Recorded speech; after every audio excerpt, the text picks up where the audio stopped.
Amém. Apocalipse capítulo 1, versículo 1 em diante. Nos diz assim a palavra do Senhor.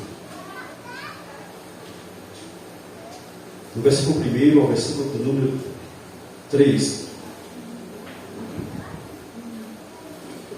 Revelação de Jesus Cristo, ao qual Deus lhe deu para mostrar aos seus servos as coisas que brevemente devem acontecer.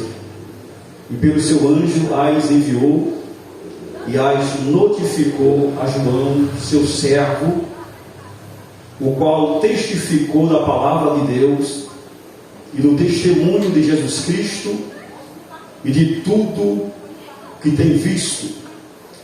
Bem-aventurado aquele que lê e os que ouvem as palavras desta profecia e guardam as coisas que nelas estão escritas, porque o tempo está próximo. Amém. Poder sentar no nome de Jesus Cristo. Quero agradecer a Deus por essa riquíssima oportunidade que Deus tem nos dado de estarmos nesta sexta-feira aqui na Assembleia de Deus, Ministério Nascer no Espírito, para juntos estudarmos o livro das Revelações, ou conhecido como o livro do Apocalipse. Nós iremos passar algumas semanas. Não se dá para estudar esse livro em um mês. Então, algumas semanas sucessivas, com exceção da última semana de cada mês, que é a Santa Ceia. Mas iremos nos aprofundar capítulo por capítulo no nome de Jesus Cristo.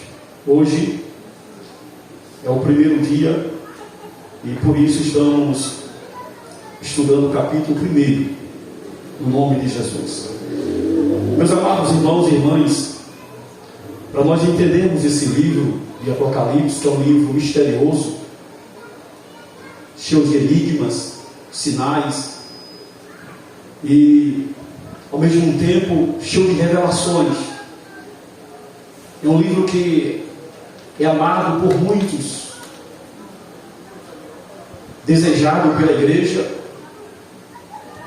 Confesso que é pouco ensinado devido às complexidades que há nesse livro. E também tem crente que tinha até medo de ler esse livro. Mas é um livro que foi escrito para que a igreja leia. O texto nos diz, no versículo 3, bem-aventurado os que lêem e os que ouvem as palavras desta profecia e guardam as coisas que nelas estão escritas.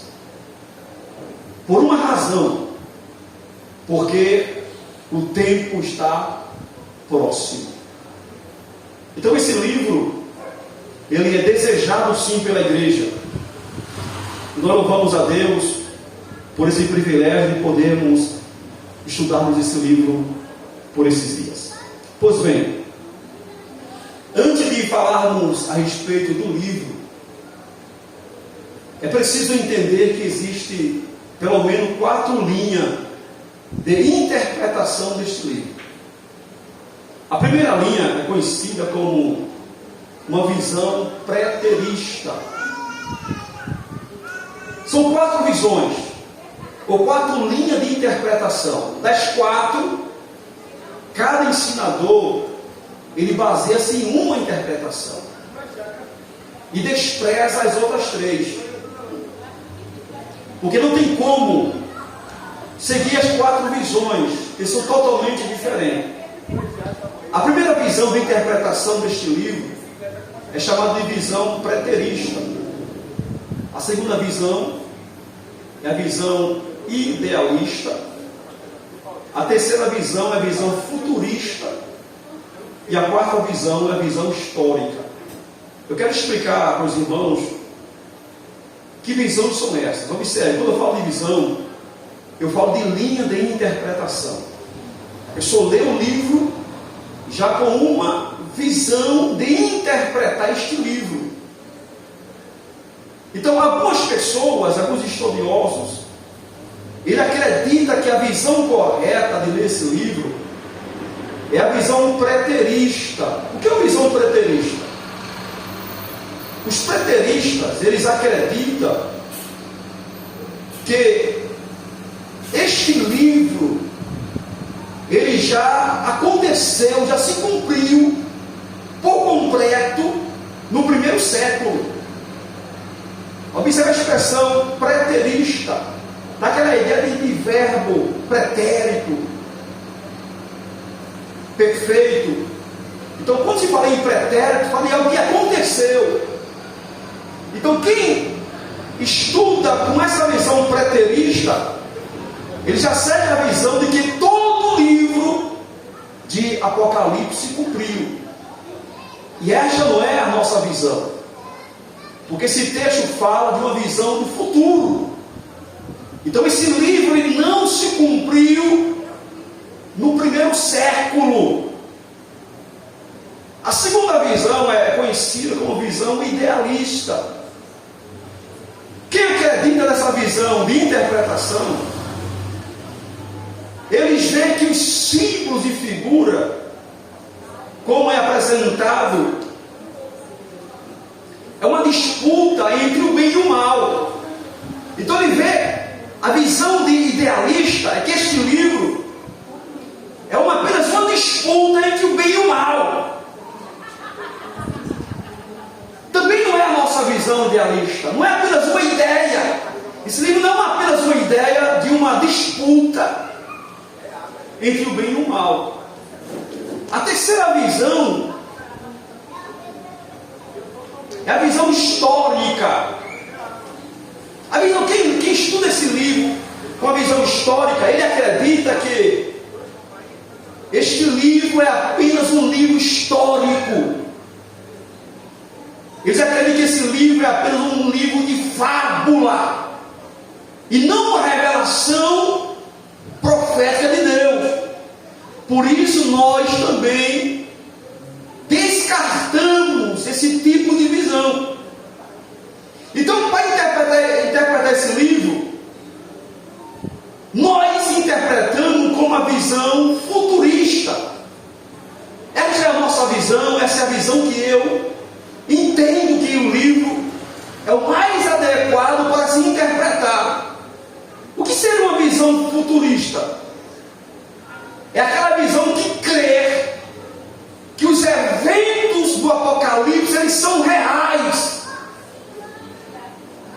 e que a sua existência vai acontecer,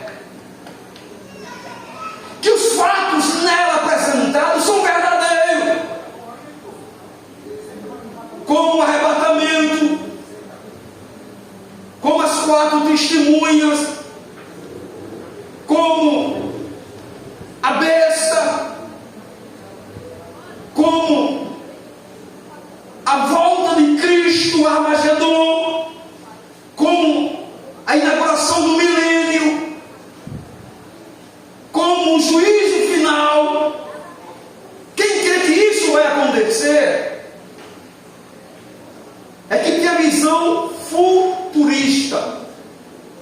E é tão claro que o versículo 3 que nós lemos, ele diz que porque o tempo se aproxima. Ele não diz que o tempo já era o que já havia acontecido, é que o tempo se aproxima. Então fala de uma visão do futuro.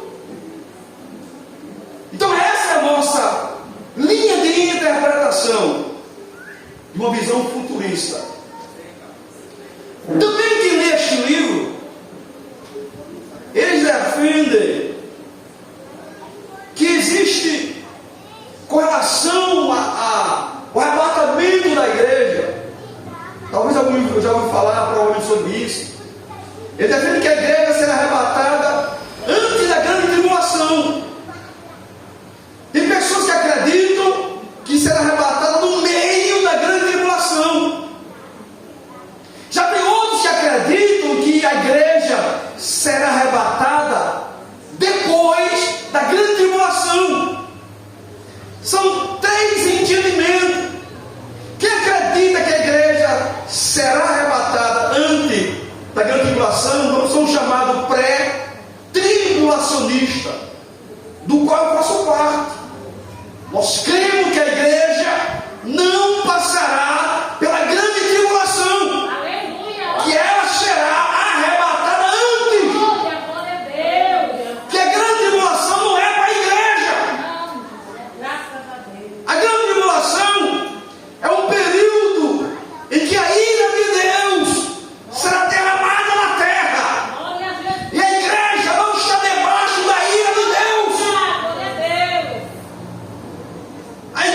igreja passou e passa por tribulação.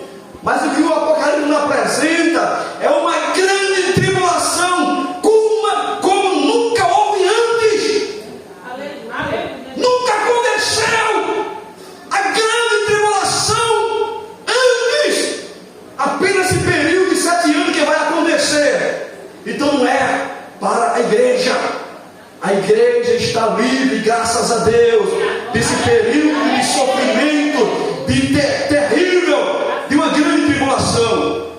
Por isso, nós acreditamos que a igreja ela será arrebatada antes, chamado de pré-tribulacionista. Existe um meso tribulacionista, é o que acredita que a igreja será arrebatada no meio da grande tribulação. A grande tribulação é um período de 7 anos, dividido em 2 tempos, 3 anos e meio, em que o anticristo ele governa com a falsa paz, e no meio dos 7 anos, ele declara, ele mostra quem ele é, ele rompe o pacto, e vai perseguir terrivelmente Israel, terrivelmente os cristãos. Alguns acreditam que nesse meio a igreja será arrebatada. Poucos acreditam nessa interpretação. A igreja não será arrebatada no meio, ela será arrebatada antes. Tem aqueles que acreditam também na pós-tribulação, são chamados pós-tribulacionista. É o que acreditam que a igreja vai passar por toda a grande tribulação e no final, quando terminar os 7 anos, ela é arrebatada, ela sobe e volta. Muitos defendem essa ideia, porém não vejo base bíblica que sustente por totalidade essa interpretação. Até porque a igreja será arrebatada, vai passar 7 anos lá em cima em glória, e depois de 7 anos ela vem com Cristo e inaugurar o milênio, e Cristo vai fazer juízo às nações na terra. Se a igreja fosse arrebatada, como diz os pós-tribulacionistas, no final da tribulação, seria o seguinte: haveria um arrebatamento, subiria e voltaria de imediato. É o chamado ping-pong, sobe e volta para iniciar o milênio. Isso não tem muito sentido, mas a igreja sim será arrebatada antes e virá com Cristo no final da grande tribulação para socorrer Israel e julgar as nações que foram contra o povo de Deus. Essas são essas 3 maneiras de ver o arrebatamento da igreja. Também preciso entender, antes de entrarmos no texto propriamente dito de Apocalipse, é preciso entender que com relação ao milênio também existe algumas interpretações. O milênio é real. O milênio é um período de 7 anos, melhor, de 1000 anos. 7 anos é grande tribulação. 1000 anos no milênio. Só que nós acreditamos sim na existência de um milênio no futuro. Quem crê dessa forma são chamados pré-milenistas. Nós cremos sim na existência do milênio depois da grande tribulação. E quem crê dessa forma é um pré-milenista. Quem crê? Existe um grupo que acredita que nós já estamos no milênio, que nós estamos vivenciando o milênio. Não tem sentido, porque no milênio o diabo será preso por 1000 anos. No milênio haverá uma certa paz entre os homens e os animais, e nós não vimos isso. O diabo está solto, pintando e bordando, matando, destruindo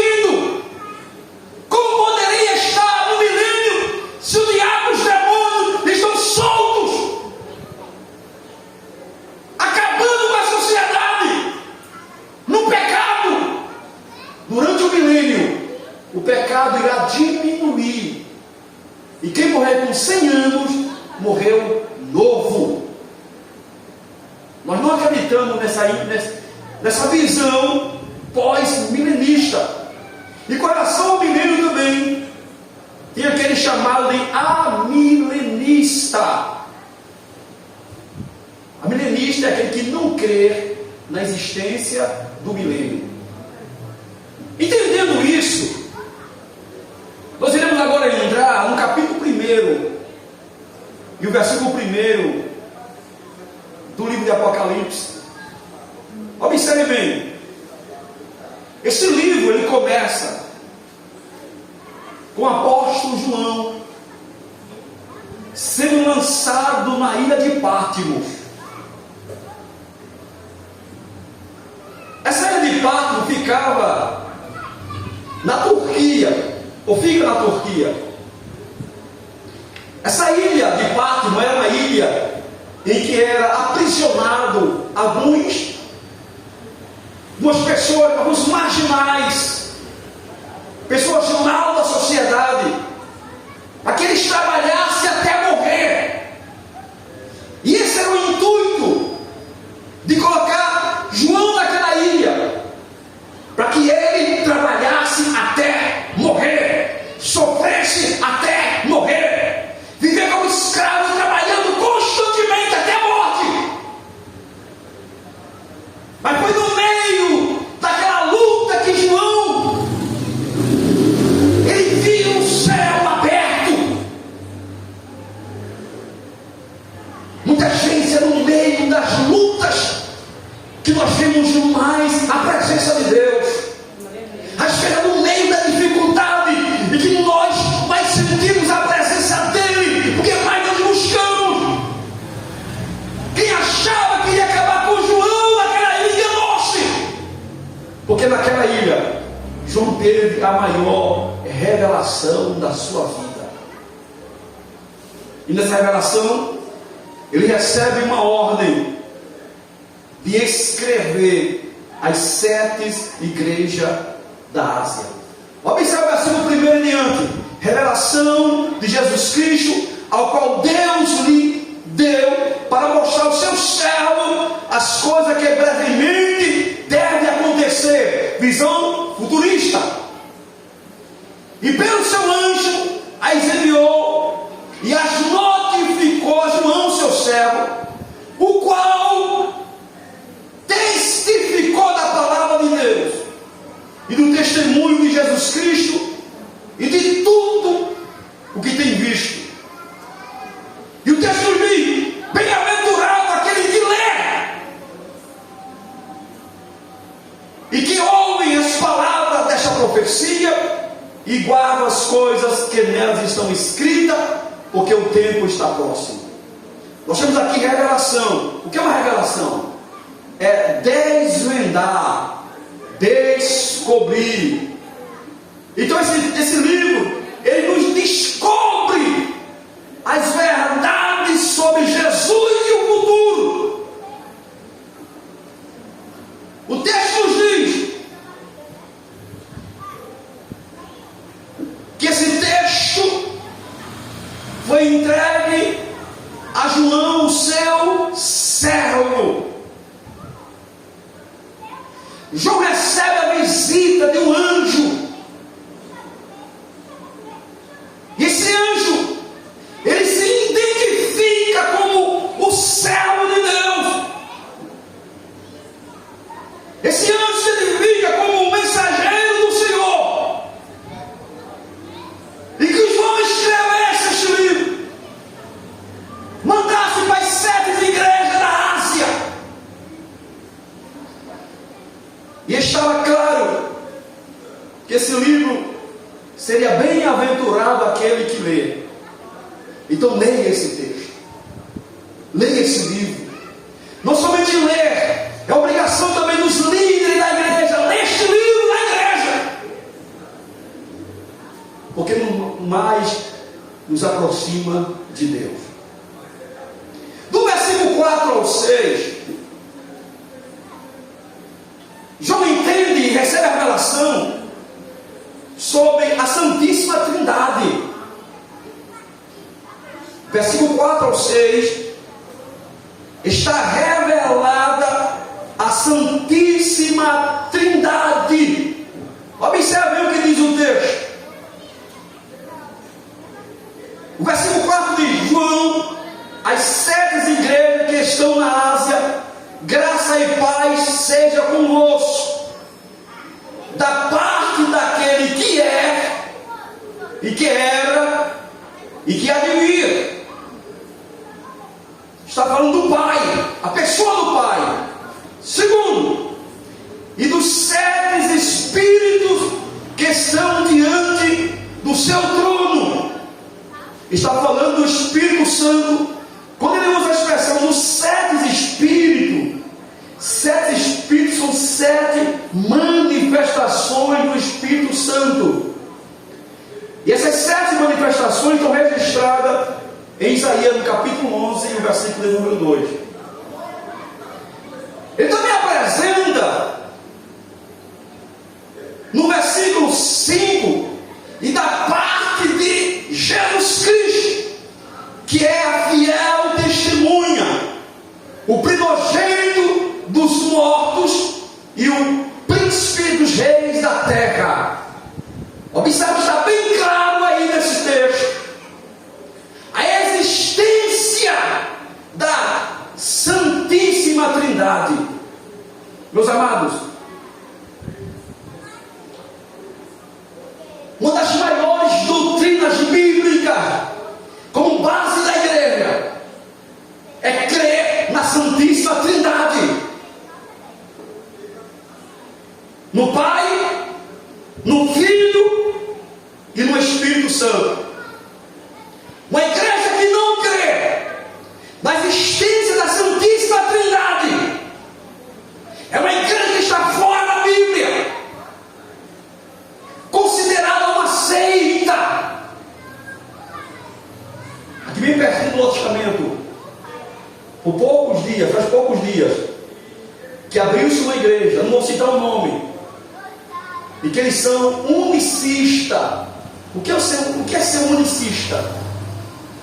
Unicista é uma pessoa, é uma igreja que não crê na Santíssima Trindade. Quem é a Santíssima Trindade? O Pai, o Filho e o Espírito Santo. Diga comigo: o Pai, o Filho e o Espírito Santo. Essa é a Santíssima Trindade. Não são 3 deuses, é apenas um Deus em 3 pessoas. Um Deus em 3 pessoas. Não são 3 deuses, mas é um Deus em 3. São 3 pessoas distintas. São 3 pessoas que existem de fato. Existe o Pai, existe o Filho e existe o Espírito Santo. Quem não crê nessa visão de Santíssima Trindade está fora da Bíblia, está perdendo tempo. O que é uma igreja unicista que abriu-se há pouco dia aqui? Vou explicar para vocês. Uma igreja unicista, uma visão unicista, ou a doutrina unicista, ele não acredita nos 3. Ele não acredita na existência das 3 pessoas. Ele acredita na existência de apenas um. Só que este um, para ele vê os 3 da seguinte forma: o unicista acredita que o Pai revelou-se no Antigo Testamento. E essa única pessoa do Pai, o mesmo, revelou-se nos dias de Maria, sendo Jesus o Filho. Agora já não é mais o Pai, agora ele é Filho. E na atualidade ele não é mais o Filho, ele é o Espírito Santo. Ou seja, é uma única pessoa que foi ao mesmo tempo, ele foi o Pai, depois foi o Filho, e agora é o Espírito Santo. Ele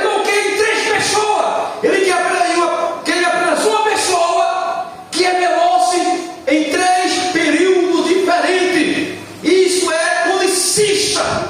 Isso é transgressão à Bíblia, porque as três pessoas existem. Aleluia. Lá no batismo de Jesus estavam os três. Jesus entrou nas águas. O Pai falou: este é o meu Filho amado. E o Espírito Santo desceu como uma forma corpórea e pousou sobre Cristo. Ali estavam os três. Então ali não é unicismo, são três pessoas diferentes. Existe o Pai, o Filho e o Espírito Santo ao mesmo tempo.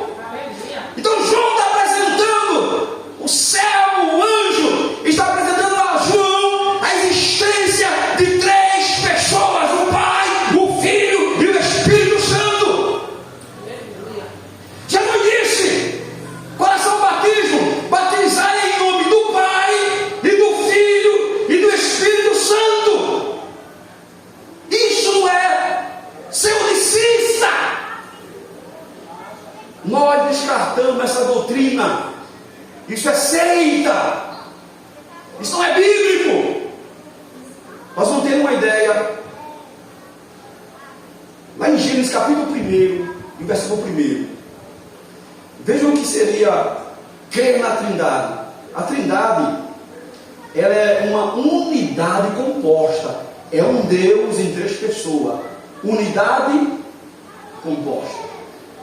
Lá no livro de Gênesis capítulo 1, diz o seguinte: no princípio criou Deus os céus e a terra.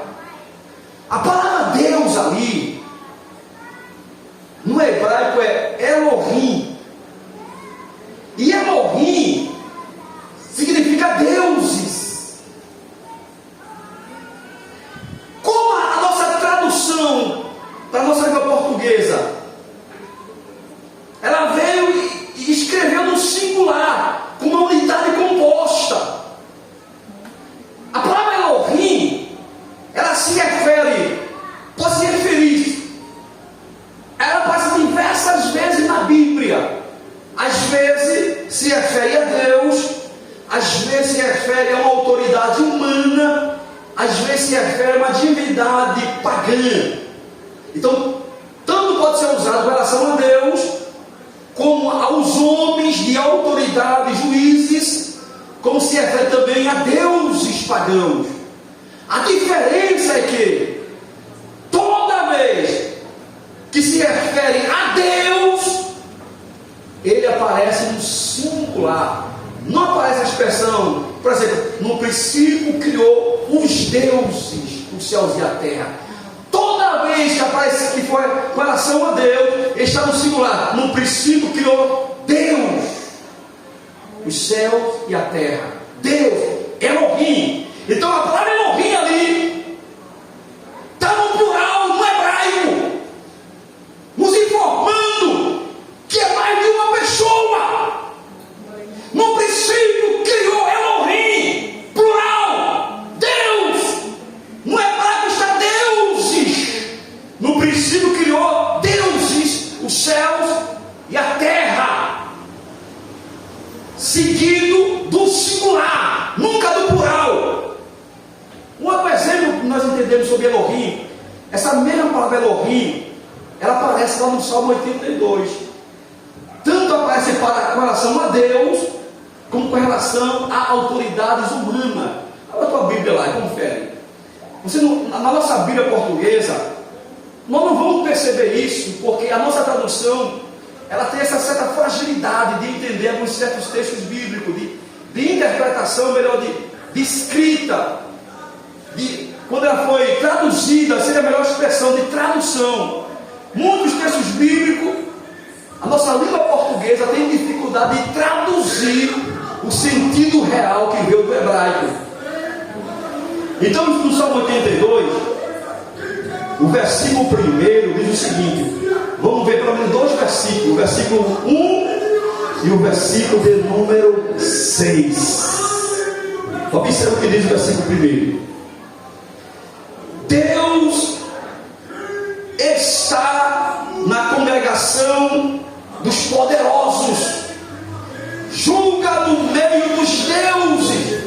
Meus irmãos, porque vocês não têm, mas se vocês tiverem, eu até aconselho os irmãos, colocar no seu celular uma Bíblia que contenha o hebraico. Eu vou até passar para o irmão depois, no grupo, essa Bíblia. Vocês vão baixar e elas têm os textos. Você dá um clique num texto e ela vai apresentar o texto no hebraico ou no grego e o significado. A palavra Deus aqui, nesse Salmo 82, versículo 1, Deus aqui é Elohim. Deus está na congregação dos poderosos. Elohim está na congregação dos poderosos. Julga no meio dos Elohims. Então Elohim aparece 2 vezes aí. Tanto Deus, só que essa frase está no singular, mas o texto aí é Elohim. Quando se refere a deuses, que a segunda parte, observe que o artigo já está no plural. Diz assim: julga no meio dos deuses, dos Elohim. É a mesma palavra, tanto para Deus quanto para Deus. A diferença é do artigo. Então Deus, Elohim, plural. Deus é uma unidade plural. Deus é um único Deus revelado em 3. São 3 pessoas que compõem Deus. No versículo de número 6 diz assim o seguinte: eu disse, vós sois deuses, e vós outros sois todos filhos do Altíssimo. Você observou que esses deuses aqui são filhos do Altíssimo? Observe um texto. Eu disse, Deus está dizendo, eu disse, vós sois deuses, e vós outros sois todos filhos do... Então esses deuses aqui são filhos do Altíssimo. Às vezes alguém pode ler esse texto e não entender como é que os deuses são filhos do Altíssimo. Ele vai logo pensar em idolatria, vai pensar em Baal, em Dagon. Esse texto Elohim, nesse texto, não se refere a esses deuses. Esse texto se refere à autoridade jurídica, juízes. Então a palavra Elohim também é aplicada à autoridade humana como juízes. Inclusive o próprio Jesus usou esse texto em João capítulo 10, versículo 30 ao 36. Vós sois deuses. Então, eu estou dizendo Elohim é para quebrar essa ideia de ser unicista. Deus é 3 pessoas: o Pai, o Filho e o Espírito Santo. Não existe. Tem o mesmo poder, tem a mesma autoridade, não se discorda entre eles, tem a mesma essência. Ele disse: eu e o Pai somos um. João capítulo 10, versículo 30 ao 36. Eu e o Pai somos um. Unidade. Deus não é uma pessoa, é 3 pessoas. 3 em 1. Assim como nós, humanos, somos 3 em 1 também. Nós somos espírito, alma e corpo. Porém, uma só pessoa em 3. Somos espírito, alma e corpo. Eu não sou 3 pessoas diferentes. Eu sou uma única pessoa em 3.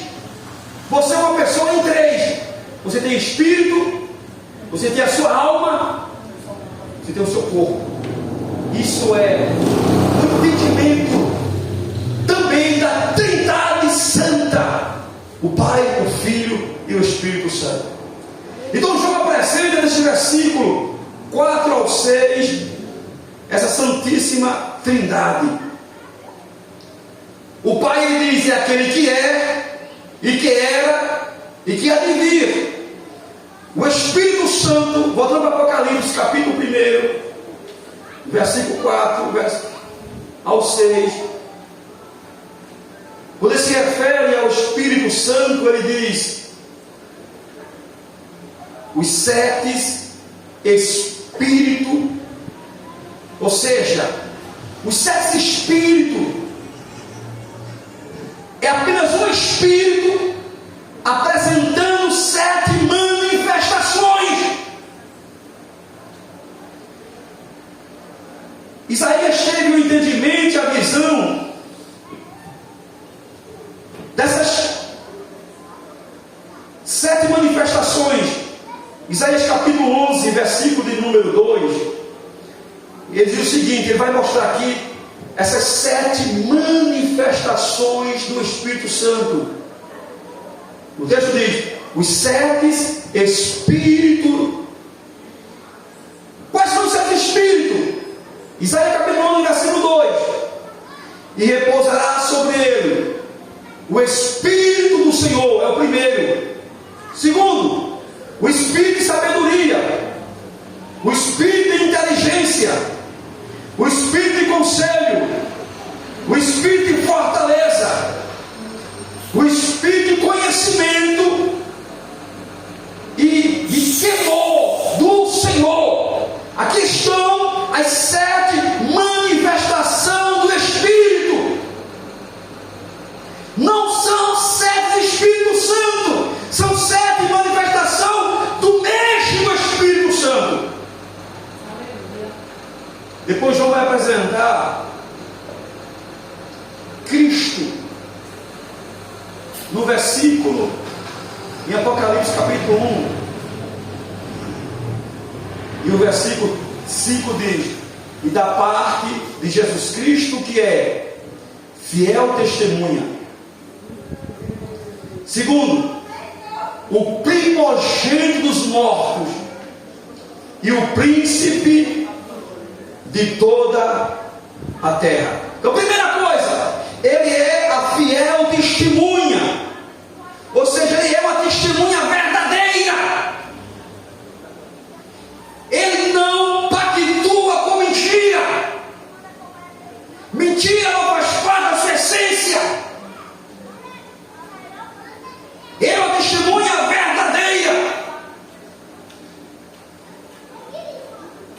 João capítulo 18, versículo 37 diz que ele dá testemunho da verdade. Eu sou o caminho e a verdade e a vida. João também apresenta ele como primogênito dos mortos. O que é o primogênito dos mortos? Primogênito é a primeira pessoa que morreu e ressuscitou para a eternidade. Jesus, ele é a primeira pessoa que morreu e ressuscitou para sempre. Primogênito dos mortos. Nós temos na Bíblia várias pessoas que morreram e ressuscitaram, mas não são primogênitos dos mortos. Por exemplo, Lázaro morreu, ressuscitou e depois morreu de novo. Porque Lázaro já viu hoje. A filha de Jairo morreu, ressuscitou e depois morreu novamente. O filho da viúva de Naim, da cidade de Naim, morreu, ressuscitou, morreu de novo. Docas, Pedro foi lá, orou, Docas ressuscitou, viveu e morreu de novo. O único que morreu e ressuscitou está vivo para sempre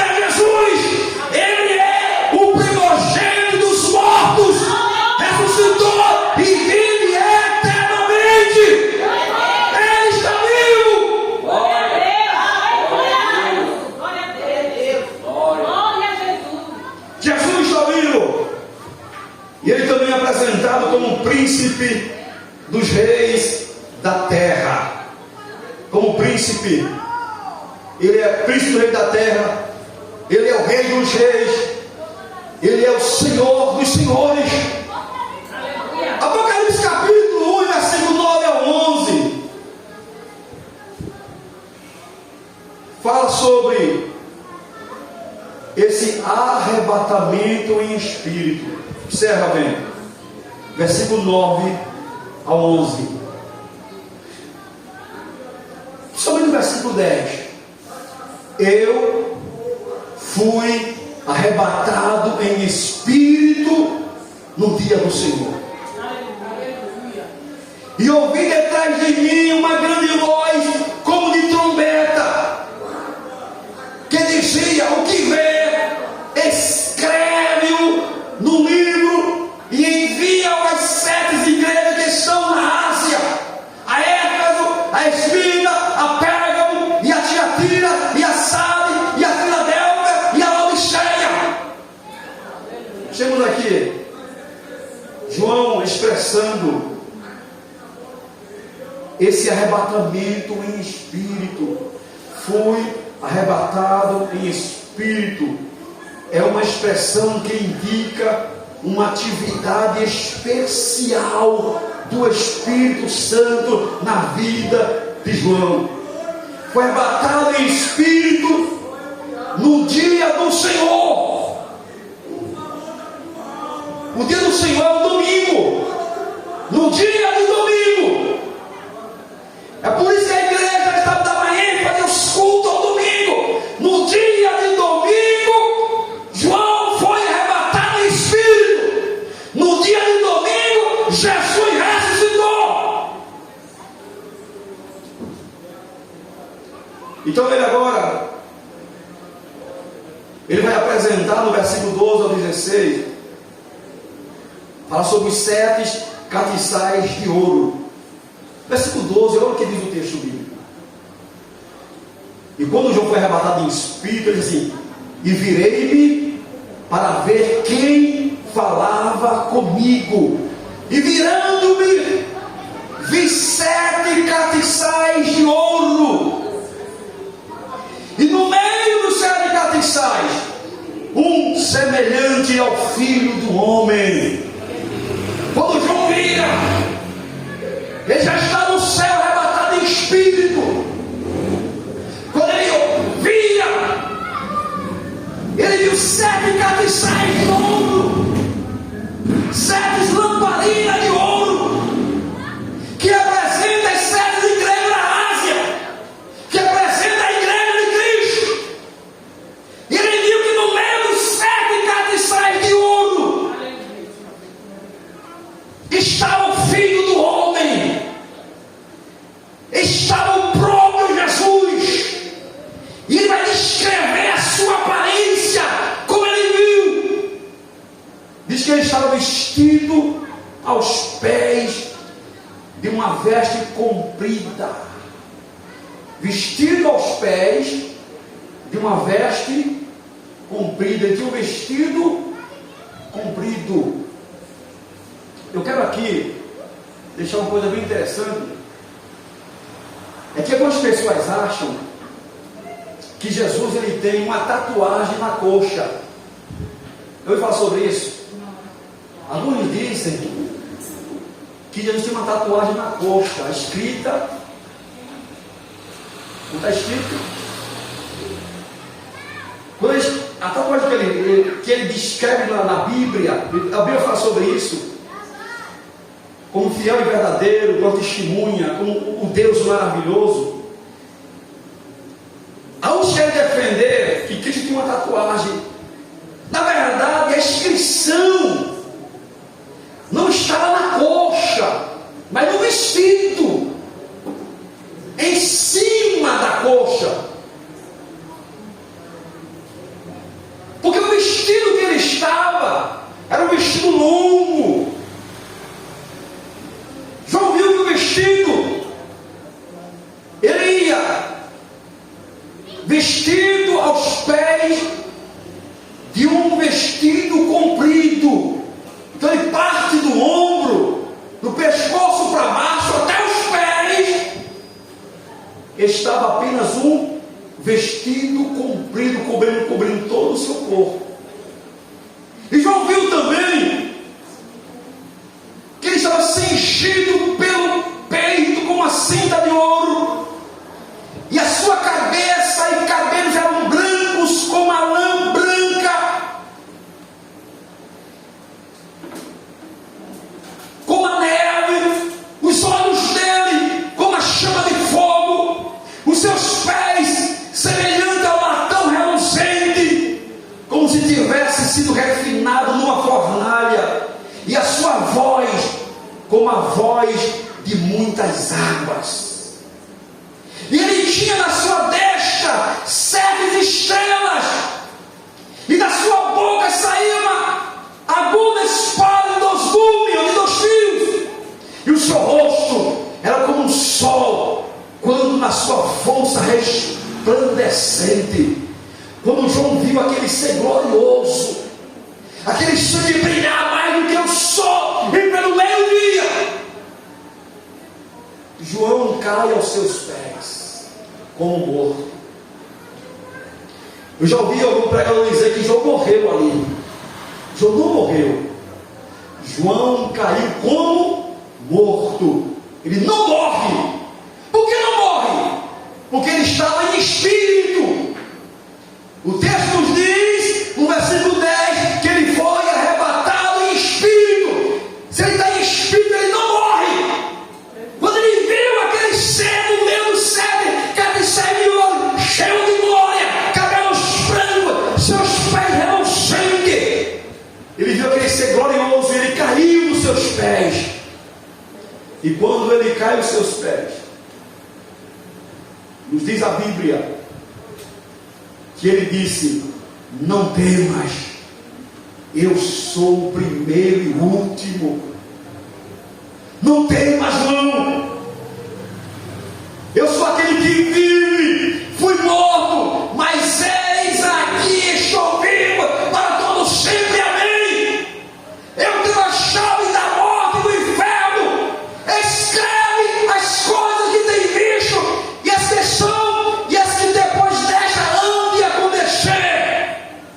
São os mistérios dos das 7 estrelas que viste na minha destra, e dos 7 castiçais de ouro. As 7 estrelas são os anjos das 7 igrejas.